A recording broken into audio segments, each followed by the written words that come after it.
Suffering and spirituality, most people think they're opposites. But what if the deepest pain could actually be a doorway to profound meaning? Today we're exploring a remarkable story that challenges everything we assume about faith and disability. That reminds me of something Viktor Frankl wrote about finding meaning in suffering. What specifically drew you to this particular account? Well, what really caught my attention was this raw description of someone born with physical disabilities who describes the Lord as their bedrock while simultaneously wrestling with deep doubt.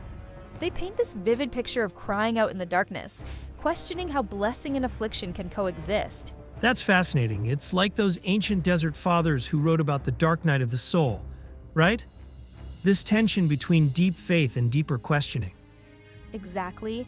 And what's particularly striking is how they describe this place called the Valley of Achor, not just as physical suffering, but as this profound spiritual exile where they're grappling with existence itself. Tell me more about how they navigated that valley. Well, they describe this incredible turning point in 2013, involving what they call Amma, the Lord's mother. Here was someone who viewed religion as just a fairy tale, describing themselves as a stark madman, a cynical, fatalistic fool, when this encounter completely transformed their perspective. That's quite a dramatic shift. How did it change their approach to suffering? You know what's fascinating? They started seeing suffering not as something to escape, but as something that could be transformed.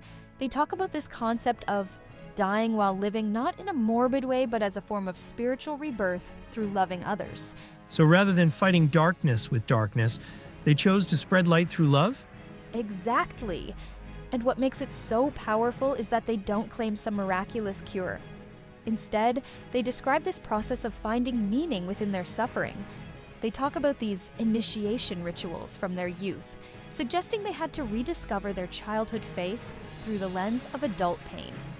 That reminds me of how many spiritual traditions talk about transformation happening through crisis, rather than despite it. Well, that's what's so compelling. They describe this process of metanoia, this complete transformation of mind and heart, happening right in the midst of their deepest struggles. They're questioning God about being guilty of nothing more than being born crippled, yet somehow finding purpose in that very pain. That's quite different from the prosperity gospel approach that suggests faith should eliminate suffering, isn't it? Oh my goodness, yes, they're not claiming faith makes everything easy.